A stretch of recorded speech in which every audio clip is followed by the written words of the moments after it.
আমার নাম রিমা। বয়স ৪৮ পেরিয়েছে, কিন্তু আয়নার সামনে দাঁড়ালে আজও নিজেকে খুব একটা প্রবীণ মনে হয় না। শরীরের ভাঁজে ভাঁজে মেদ জমেনি, বরং এক ধরনের পরিণত লাবণ্য আজও অটুট। কিন্তু এই রূপ আর লাবণ্য কার জন্য? আমার স্বামী সুব্রত গত ১০ বছর ধরে দুবাইতে থাকে। বছরে একবার ১৫ দিনের জন্য বাড়িতে আসাটাই ওর কাছে কেবল একটা নিয়ম। সুব্রত মানুষটা বড্ড বেসিক।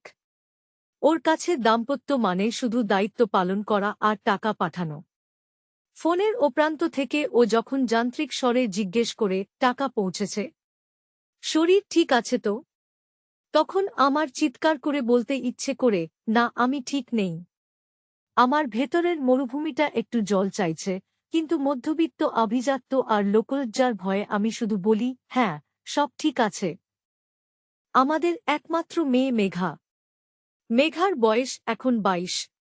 ওকে ঘিরেই আমার সমস্ত জগৎ ছিল এতকাল। বছরখানেক আগে মেঘার বিয়ে দিলাম আকাশের সাথে। আকাশ একটা বড় কোম্পানিতে উঁচু পদে চাকরি করে। সুপুরুষ, লম্বা আর ওর হাসিতে এক ধরনের মায়া মাখানো। মেঘার জেদ ছিল বিয়ের পর ও আমার সাথেই থাকবে। সুব্রত রাজি হয়ে গিয়েছিল। ভেবেছিলাম বাড়িটা আবার হাসিগল্পে ভরে উঠবে। কিন্তু বিধাতা অন্য কিছু লিখে রেখেছিলেন। আকাশ আমাদের বাড়িতে আসার পর থেকেই এক অদ্ভুত নিস্তব্ধতা যেন গোটা বাড়িটাকে গিলে ফেলল। মেঘা এখনও খুব শিশুসুলভ। ও ওর পড়াশোনা, ল্যাপটপ আর বন্ধুদের নিয়ে এতটাই ব্যস্ত থাকে যে আকাশের দিকে তাকানোর সময়ও পায় না। আকাশ অফিস থেকে ক্লান্ত হয়ে ফিরে এসে মেঘার সাথে দুটো কথা বলতে চায়, কিন্তু মেঘা তখন কানে ইয়ারফোন দিয়ে বন্ধুদের সাথে হাসাহাসি করে। আমি আড়াল থেকে আকাশের সেই বিষণ্ণ মুখটা দেখতাম। ড্রয়িং রুমে একা বসে থাকা আকাশ যখন বারান্দায় দাঁড়িয়ে আকাশের দিকে তাকিয়ে গভীর নিঃশ্বাস ফেলত, তখন আমার বুকের ভেতরটা কেমন হাহাকার করে উঠত। আমি ওর মাঝে নিজেরই এক প্রতিচ্ছবি দেখতে পেতাম। আকাশ আমাকে মা বলে ডাকলেও আমি ওর চোখের কোণে এক ধরনের অতৃপ্তি দেখতে পেতাম যা আমাকে ক্রমাগত দহন করত। আমি জানতাম এই বয়সে এমন ভাবনা অপরাধ। ও আমার জামাই, আমার ছেলের মতো। কিন্তু মন কি আর কোনো সম্পর্কের ব্যাকরণ মেনে চলে? আমার ১০ বছরের নিঃসঙ্গতা আর আকাশের একাকিত্ব যেন ধীরে ধীরে একে অপরের কাছে আসতে শুরু করল। সেদিন ছিল শ্রাবণের এক মেঘলা দুপুর। বাইরে প্রবল বৃষ্টি হচ্ছিল। মেঘা ওর এক বান্ধবীর বিয়েতে গিয়ে ৩ দিন পর ফিরবে বলে গেছে। বাড়িতে আমি আর আকাশ একদম একা। দুপুরে আকাশ অফিস থেকে ফেরার পর আমি ওকে গরম ভাত আর ইলিশ মাছের ঝোল দিয়ে খেতে দিলাম। আকাশ খেতে খেতে বলল, মা, মেঘা তো কোনোদিন আপনার মতো যত্ন নিতে শিখল না। অফিস থেকে ফিরে যখন দেখি ঘরে কেউ নেই, তখন বড্ড খারাপ লাগে। আমি ওর দিকে তাকিয়ে ম্লান হাসলাম। আমার মনে হল, আমি যদি এখন মেঘার জায়গায় হতাম, তবে আকাশকে কোনোদিন একা হতে দিতাম না। খেতে খেতে হঠাৎ করেই আকাশের একটা আঙুল গরম ঝোলে ভিজে গেল। আমি তাড়াহুড়ো করে একটা টিস্যু নিয়ে ওর হাতটা ধরলাম। সেই প্রথমবার আকাশের হাত স্পর্শ করলাম আমি। ওর হাতের বলিষ্ঠতা আর উষ্ণতা আমার সারা শরীরে যেন বিদ্যুতের তরঙ্গ বইয়ে দিল। আমি লক্ষ্য করলাম আকাশও হাতটা সরিয়ে নিল না, বরং ও আমার চোখের দিকে স্থির হয়ে তাকাল। ওর সেই দৃষ্টিতে কামনার চেয়েও বেশি ছিল আশ্রয়ের আকুলতা। আমি কোনমতে নিজের হাতটা সরিয়ে নিয়ে রান্নাঘরে চলে এলাম। আমার বুক তখন ধড়ফড় করছিল। আমি নিজেকে বলছিলাম, রিমা, সাবধান। এই পথ নরকের পথ। কিন্তু শরীর আর মন যেন কোনো বাধা মানতে চাইল না। বিকেলে বৃষ্টি আরও বাড়ল। আকাশের ঘর থেকে গান ভেসে আসছিল। আমি নিজের ঘরে শুয়ে বিমলের কথা ভাবছিলাম। ও কোনোদিন বৃষ্টির দিনে আমায় পাশে বসিয়ে গল্প করেনি। হঠাৎই আকাশ দরজায় এসে দাঁড়াল। ওর হাতে দুটো কফি কাপ। ও বলল, মা, মেঘা নেই, বৃষ্টিও থামছে না। একটু কফি খাবেন? আমি না বলতে পারলাম না। আকাশ আমার বিছানার এক কোণে বসল। সেই বৃষ্টির গোধূলিতে আমাদের মধ্যে শাশুড়ি জামাইয়ের সেই প্রথাগত পর্দাটা ধীরে ধীরে সরতে শুরু করল। ও আমাকে ওর ছোটবেলার কথা বলল, ওর একাকী জীবনের কথা বলল। আমি শুনছিলাম আর মুগ্ধ হচ্ছিলাম। কত বছর পর কেউ আমার সাথে এত গভীর কথা বলছে। হঠাৎ একটা বিশাল বিদ্যুৎ চমকাল। বজ্রপাতের শব্দে আমি আঁতকে উঠলাম।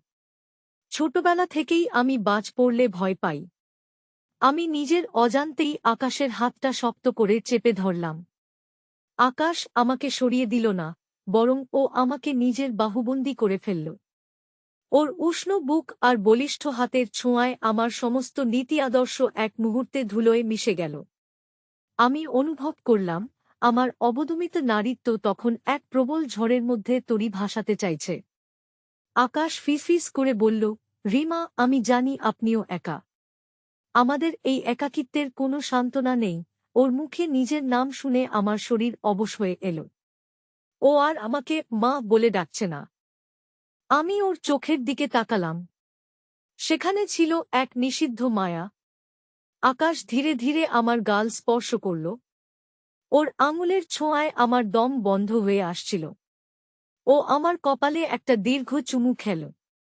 আমি চোখ বন্ধ করলাম। মনে হল এত বছরের অন্ধকার ঘরে কেউ হঠাৎ করে প্রদীপ জ্বালিয়ে দিল। আমি বাধা দিতে চেয়েছিলাম, কিন্তু আমার হাত দুটো কখন যে আকাশের পিঠ জড়িয়ে ধরেছে আমি নিজেও জানি না। সেই বৃষ্টির রাতে আমাদের সম্পর্কের সংজ্ঞা বদলে গেল। আকাশ আমার চিবুকটা ধরল এবং খুব সন্তর্পণে আমার ঠোঁটে নিজের ঠোঁট রাখল। সেই প্রথমবার আমি এক নিষিদ্ধ স্বাদের স্বাদ পেলাম। প্রতিটি ছোঁয়ায় ছিল ধরা পড়ার ভয় আর একই সাথে এক তীব্র আনন্দ। আকাশ আমাকে পাজাকোলা করে কোলে তুলে নিল। আমি অনুভব করলাম একজন পূর্ণাঙ্গ পুরুষকে, যে আমাকে একজন নারী হিসেবে সম্মান দিচ্ছে, শুধু শাশুড়ি হিসেবে নয়। আমরা জানতাম মেঘা নেই, চারদিকের নিস্তব্ধতা আমাদের সঙ্গ দিচ্ছে। আকাশ আমাকে বিছানায় শুইয়ে দিয়ে আমার শাড়ির আঁচলটা সরাল। আমার বয়সের ভারে নগ্ন হওয়া শরীরটা আকাশের কাছে তখন যেন এক মায়াবী অরণ্য। ও আমার প্রতিটি ভাঁজে ওর অধিকার কায়েম করতে লাগল। আমি লজ্জায় লাল হয়ে যাচ্ছিলাম, কিন্তু সেই লজ্জা আমাকে আরও বেশি কামনার দিকে ঠেলে দিল। সেদিন রাতে আমরা আর শাশুড়ি জামাই থাকলাম না। আমরা হয়ে উঠলাম এক নিষিদ্ধ গল্পের নায়ক-নায়িকা। প্রতিটি মিলন ছিল বিষ আর অমৃতের সংমিশ্রণ। আমি নিজেকে বারবার বলছিলাম এটা মহাপাপ, কিন্তু আকাশের সেই বলিষ্ঠ পেশি আর ওর ঘামের গন্ধ আমাকে বারবার পাগল করে দিচ্ছিল। আমরা এক অদ্ভুত ঘোরের মধ্যে ডুবে গেলাম। সারা রাত আমরা ঘুমাইনি। বৃষ্টির শব্দ আর আমাদের নিঃশ্বাসের শব্দ একাকার হয়ে গিয়েছিল। আমি বুঝতে পারলাম, সুব্রত আমাকে যা দিতে পারেনি, আকাশ আমাকে তা দিয়েছে, একটু সাহচর্য, একটু উষ্ণতা। সকালে যখন বৃষ্টি থামল, আকাশ আমার পাশে শুয়েছিল। ওর ঘুমন্ত মুখটা দেখে আমার মনে হল, আমি যদি এই মুহূর্তটাকে এখানেই থামিয়ে দিতে পারতাম। কিন্তু আমি জানি পৃথিবীটা এক নিষ্ঠুর জায়গা। মেঘা ফিরবে, সমাজ আছে, সুব্রত আছে। কিন্তু এই যে নিষিদ্ধ আনন্দ আমি পেয়েছি, তার নেশা আমি কিভাবে ত্যাগ করব? আকাশ ঘুম থেকে উঠে আমার কপালে একটা চুমু খেয়ে বলল, রিমা, আজ থেকে আমরা আর একা নই। আমি শুধু হাসলাম। কিন্তু সেই হাসির আড়ালে এক ভয়াবহ ঝড়ের সংকেত ছিল যা আমি তখন টের পাইনি। সম্পর্কের এই মায়াজালে আমরা এমনভাবে জড়িয়ে পড়লাম যেখান থেকে ফেরার কোনো পথ আর খোলা ছিল না। রক্তের সম্পর্কের বাইরেও যে এক অন্ধকার মায়ের জগৎ আছে, আমরা সেই জগতের বাসিন্দা হয়ে গেলাম। প্রথম রাতের সেই ঘোরের পর সকালের আলো যখন জানালার পর্দা চিরে ঘরে ঢুকল, আমার নিজেকে খুব অচেনা মনে হল। আয়নার সামনে দাঁড়িয়ে আমি যখন নিজের শরীরের দিকে তাকালাম, দেখলাম ঘাড়ের নিচে আর কাঁধে আকাশের দেওয়া ভালোবাসার কিছু নীলচে দাগ। এগুলো শুধু দাগ নয়, এগুলো আমার বিশ্বাসের অমর্যাদার দলিল। কিন্তু অদ্ভুত ব্যাপার হল, সেই দলিলে আমি কোনো ঘৃণা খুঁজে পেলাম না। বরং বহু বছর পর আমি আমার অবয়বে এক নতুন সজীবতা দেখতে পেলাম। আমি দ্রুত স্নান সেরে নিজেকে গুছিয়ে নিলাম। আমাদের বিছানার চাদর বদলে ফেললাম, কফির কাপগুলো ধুয়ে জায়গায় রাখলাম, সবকিছু এমনভাবে সাজালাম যেন গত রাতে এখানে কিছুই ঘটেনি। আকাশ ডাইনিং টেবিলে বসেছিল। ওর চোখে তখনও গত রাতের সেই মাদকতা লেগে আছে। ও যখন আমাকে মা বলে ডাকল, ওর গলায় এক ধরনের কাঁপন ছিল যা কেবল আমিই বুঝতে পারছিলাম। আমরা কেউ কারুর চোখের দিকে তাকাতে পারছিলাম না, কিন্তু যখনই হাতের স্পর্শ হতো মনে হতো সারা শরীর জ্বলে উঠছে। আকাশ ফিসফিস করে বলল, রিমা, আজ বিকেলে মেঘা ফিরবে। আমরা কি আর সুযোগ পাব? আমি ধমক দিয়ে ওকে শান্ত করলাম, কিন্তু আমার মনের ভেতর তখন এক অদম্য তৃষ্ণা হাহাকার করছিল। আমি বুঝতে পারলাম আমি এক এমন নেশায় জড়িয়ে গেছি যা থেকে মুক্তি পাওয়ার কোনো রাস্তা নেই। বিকেল 4টে নাগাদ মেঘা ফিরে এলো। ও ঘরে ঢুকেই আমাকে জড়িয়ে ধরল। ওর সেই পবিত্র স্পর্শে আমার সারা শরীর ঘৃণায় রি করে উঠল।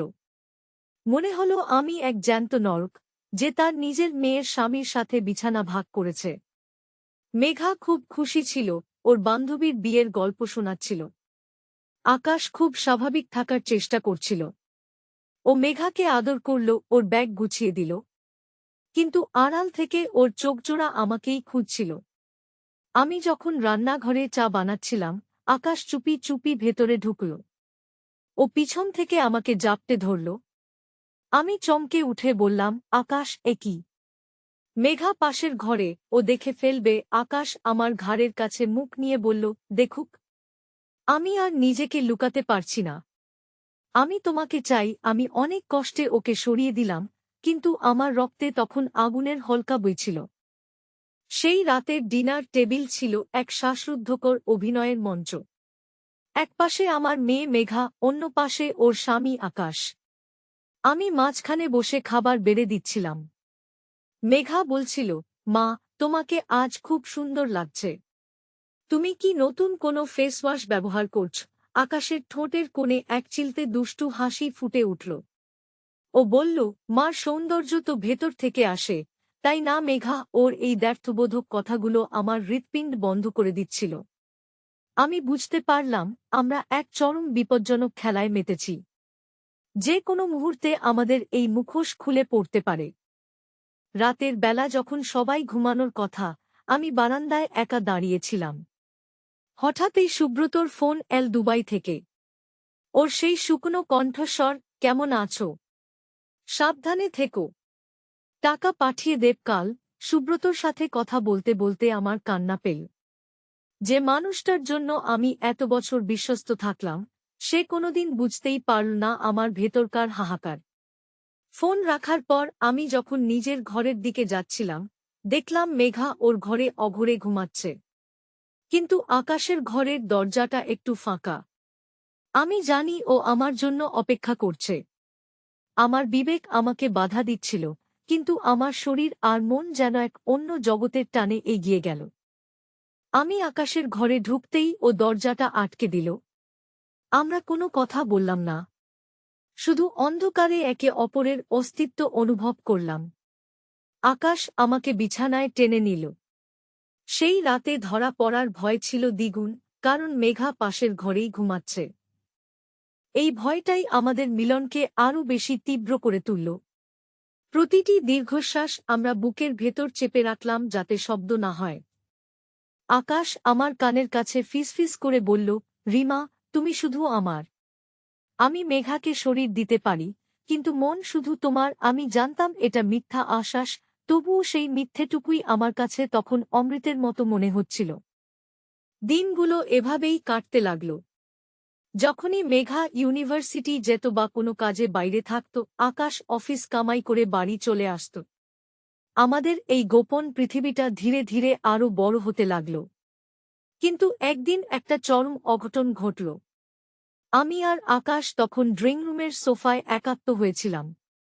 আমরা জানতাম মেঘা পার্লারে গেছে এবং ফিরতে দেরি হবে। হঠাৎ করেই দরজার লক খোলার শব্দ হল। আমরা বিদ্যুৎ বেগে একে অপরের থেকে দূরে সরে গেলাম।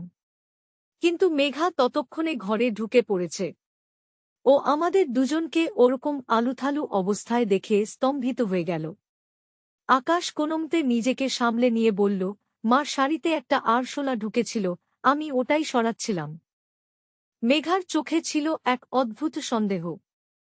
ও কিছুক্ষণ আমাদের দিকে স্থির হয়ে তাকিয়ে থাকল। তারপর কোনো কথা না বলে নিজের ঘরে চলে গেল। সেই রাতে মেঘা খাওয়া দাওয়া করল না। ও আকাশের সাথেও কথা বলল না। আমি ভয়ে কুঁকড়ে যাচ্ছিলাম। মনে হচ্ছিল সব শেষ হয়ে গেল। আকাশ আমাকে আশ্বস্ত করার চেষ্টা করলেও আমি বুঝতে পারছিলাম মেঘা কিছু একটা আঁচ করতে পেরেছে। কিন্তু আশ্চর্যের বিষয় হল মেঘা কোনোদিন আমাদের সরাসরি কিছু জিজ্ঞেস করেনি। ও হয়তো চেয়েছিল ওর সাজানো সংসারটা এভাবে তাসের ঘরের মতো ভেঙে না পড়ুক।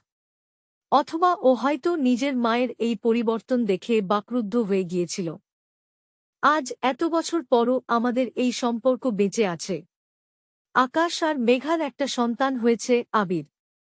যখনই আমি আবিরকে কোলে নিই আমার মনে হয় আমি এক পাপিষ্ঠা দিদিমা। কিন্তু যখনই আকাশ আড়ালে এসে আমার হাত ধরে আমি সব ভুলে যাই।